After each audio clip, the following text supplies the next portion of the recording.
Last month on this show, we had an amazing interview. We talked to a Chinese virologist called Dr. Li-Meng Yang. She told us that the Chinese government created the coronavirus in a lab in Wuhan. She said the government, she believes, released it on purpose. She co-authored a paper explaining her findings. Now, it's an amazing claim, and you'd think that our media would want to get to the bottom of this pandemic, which has completely upended our country. But instead, they ignored her claims, and fact-checkers in Silicon Valley immediately censored it.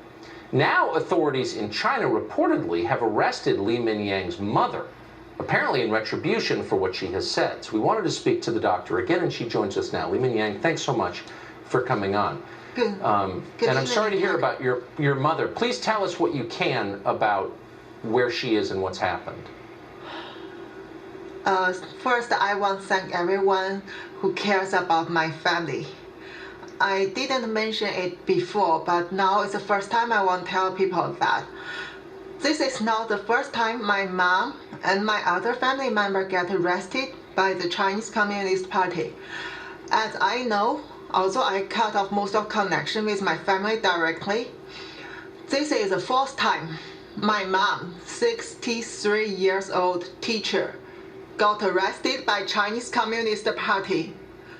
I'm the only child in my family. My mom has done nothing wrong. The only thing they arrest my mom and send her to Beijing is because I tell the truth of COVID-19, which Chinese government feel angry about. What they have done is try to make me silent.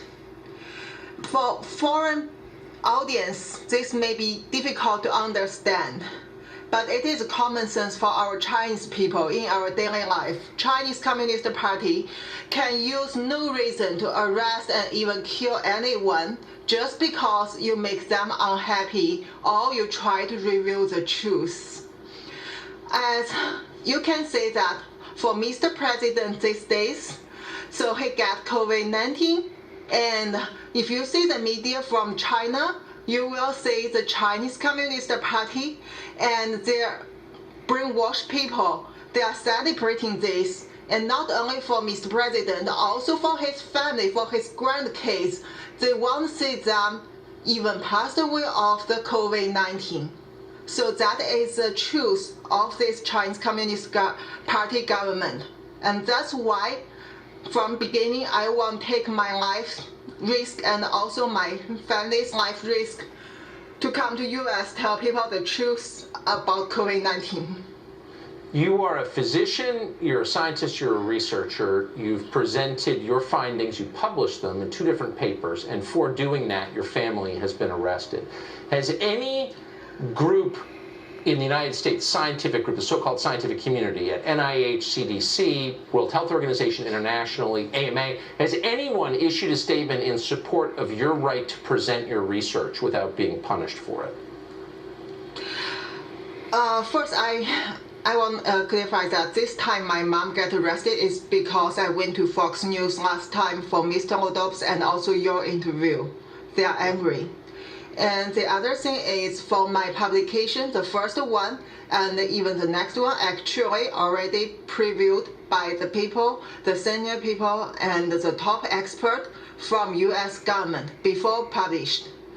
I never see they give the positive feedback and the convincing by that. But I didn't get the public statement supporting it from any this kind of big organization representative of scientific world, including WHO, NIH, CDC, or others. And actually, I got a lot of lies and misinformation attacking me from some scientists. Yeah. I just wanted that to be really clear to our viewers. So what we're watching is the death of free inquiry of science itself. We're not endorsing your findings. They're in the public for people to assess. They're in English. Your papers are online. Anyone can read them. But rather than debate them, we're trying to squelch them, and our scientific community is standing back and watching it happen. You are a brave person, Doctor. I appreciate your coming on this show. And Godspeed to your family and to you. I hope you're safe. Thank you. Thank you. I will publish the next scientific report very soon. Thank you. Good, and we'll be watching. Well, an update to a story we did in